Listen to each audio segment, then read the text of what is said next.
Welcome to my CS320 lecture on Chapter 2. Now, Chapter 2, we're basically going to introduce kind of what we're going to do in this class. And this class, of course, it's studying computer theory, but more broadly, we're going to study formal languages. So you might recognize the word language as like a computer programming language or a language that we speak. Now, this is so important in computer theory because when the mathematicians were trying to create a machine that can solve all math problems or create all math proofs, the first thing that the machine had to do was to be able to take in some input. And the way they would take in input would be through a language.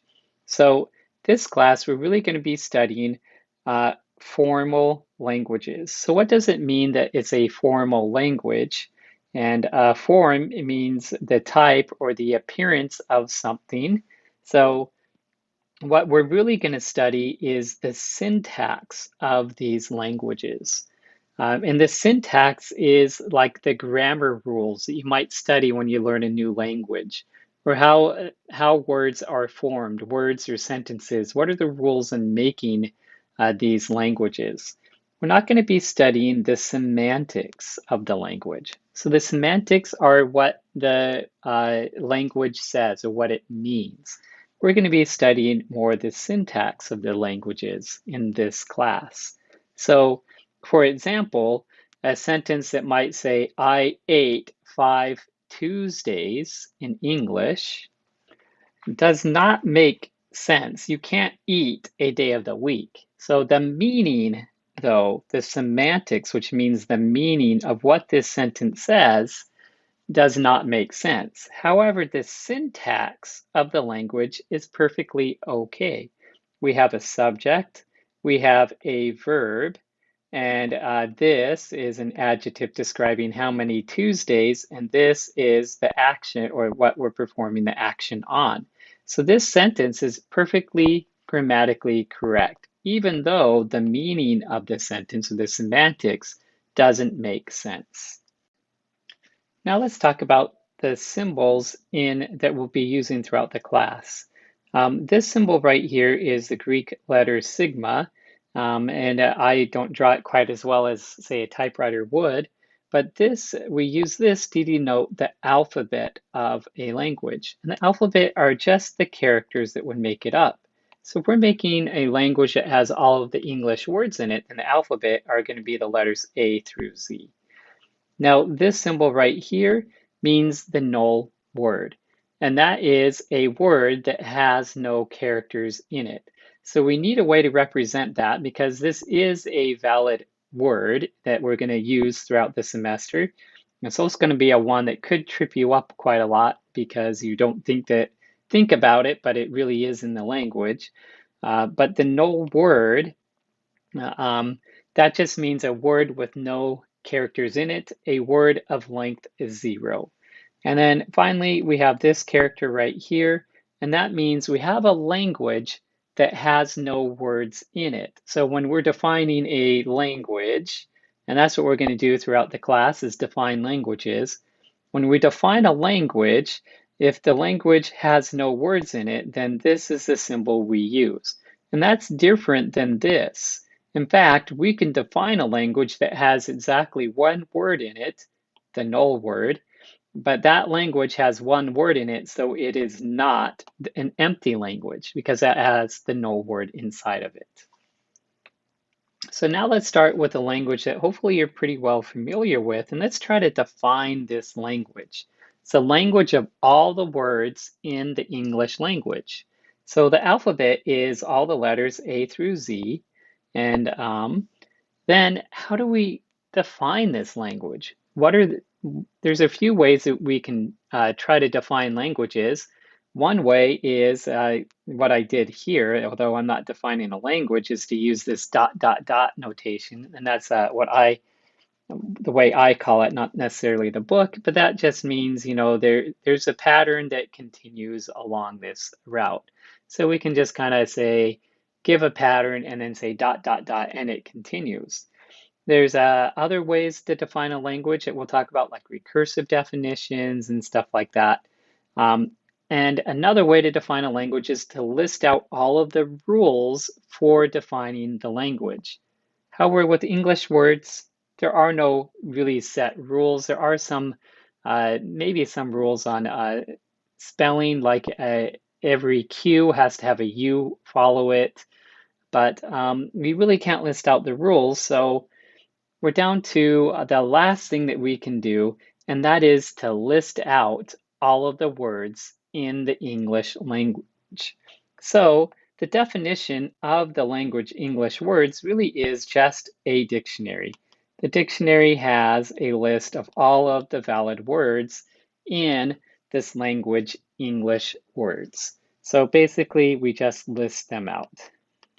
Now let's define the language English sentences. So all of the valid sentences that you could create out of English words. So this time the alphabet now is all of the English words. So before, the alphabet here was, our English alphabet, but now when we're defining English sentences, to stick with the way that we're defining languages, the alphabet is all the words in the English language.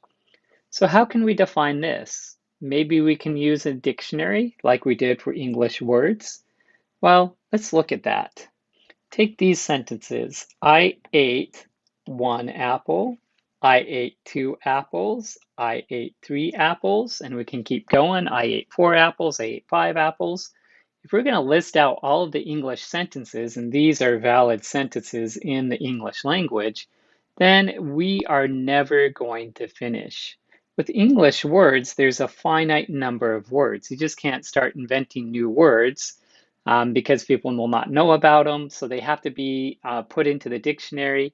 And although new words are kind of introduced into the dictionary every once in a while, really the dictionary is a list of all of the words. But we cannot make a dictionary of all the English sentences because there's an infinite number of sentences. I will never even, if I start with this sentence, I'll never even move on to a different kind of sentence that uses different words besides apples and ate.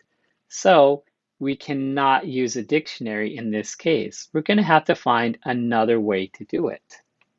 So the way that we do it is we list out all of the rules for making valid English sentences, and that is called the grammar. So in earlier in the United States and in England, when people went to grammar school, they learned these rules, and they called it grammar school because they were learning the rules for forming English sentences. Now, I'm not going to go into the rules for the English or the English grammar in this lecture or even in this class, but that's what we're going to do for most of this class is come up with a set of rules that allow words, valid words that happen to be in our language, and maybe sets of rules that say, this cannot be in our language because it doesn't follow the rules. Now let's come up with a definition for the language of numbers or whole numbers starting at 0 going to infinity. So we can't use a dictionary because, again, there are an infinite number of numbers. But what we can do is list out the rules. So we have here the alphabet. We have our 0 through 9 or our characters that we can use to build up words. And then the definition for numbers is, now we could just say any finite string of characters. Now characters here are the characters that we can build our words out of. So any number of digits. Of course, that allows people to pad numbers with a bunch of zeros in front of it. So if we wanted to limit that, we can modify this definition a little bit. So now, in this case, we add on this clause here that says that if it starts with 0, it has no more letters than the first one, which is the 0. So that way, we could keep the number 0 in our language. So you can see how we have to be really careful when we define our language, even something as simple as our numbers, because we have to clearly make sure that we leave 0 in our language, but also allow the numbers 10 or 100 but not allow a number like 0, 0, 1, 2, 3. Now let's define what I'm going to call the X language. And that's just a language with one or more X's in it. So what I just said is a ruled definition of the language. But now here's another definition of the language using the dot, dot, dots. So I just list out the first few and I say, and the pattern continues. Now we don't want this to be some sort of IQ test. I'm sure you've taken tests where they started a pattern, you had to guess the next ones that came after it. So it should be pretty obvious what continues after this. So 4x's, 5x's, and so on. And we also have the language of palindromes, and those are words that read the same way as backwards as forwards. Now, in palindromes, you probably want to specify the alphabet of the language. The alphabet of that could be just numbers or letters, could be just A and B. So there's different kinds of palindromes, and the alphabet for the language X would be just X. Now let's talk about the Kleene closure. And Kleene was one of the mathematicians that we study in this book, and he was the one that came up with the Kleene closure, or the Kleene star, what most people say. So if we have an alphabet of A, B, and C, and then we were to star that alphabet or do the Kleene star of that, so what that means is we have a word that's made up of 0 or more of these as factors. So whenever we star something, and you don't want to forget this, we always include the null word because that has 0 characters.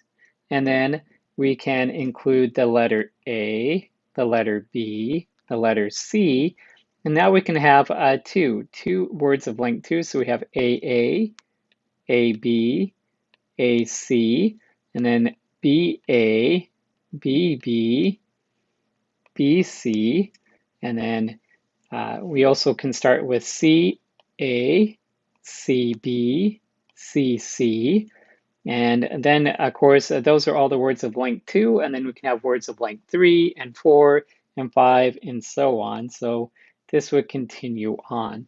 So this Kleene star is a nice little way to repeat as 0 or more characters that you want. Now there's also a character called a Kleene plus, and that takes off the 0, so that's 1 or more. So a Kleene plus would be start with A and then B and then C and then 2 A's and so on. But what it wouldn't have is the null word in it. Now, what would happen if we applied the Kleene star to something that was already starred? So the original alphabet had A, B, and C in it. And now we star it, so we get this list, which has an infinite number, so there's no way I can write it all out, of words in the language. What if we now turn these into our alphabet and star it one more time? Now, would that change our language? And I'm guessing no, it will not change our language, because whatever word we choose out of this to be the factor that we're going to repeat can be made up of the ABC, and the ABCs are already in this language, so we're not going to be able to add any more words into it. If there's some word that we can choose here to repeat a whole bunch of times, then we can just repeat it using the first star instead of having to repeat it using the second star. Now that's kind of a wordy way of trying to say that. So for part of your homework, you're actually going to read our first proof or our first theorem, and that says that E star star is equal to just E star, okay? And a theorem or a proof is just a formal way of stating something or proving that this is true, so that you can take your proof and show it to other people, and either they'll say, yeah, that really makes sense, or they'll look at your proof and you say, you know what, you didn't think about this, But a proof is something that shows that something is true. And we're going to have to write a few proofs in this class. So for your homework, you're going to read through one proof and then maybe kind of have it as an example, and then you're going to have to write a couple other proofs. But you don't have to make it super formal, just kind of state why this is the case.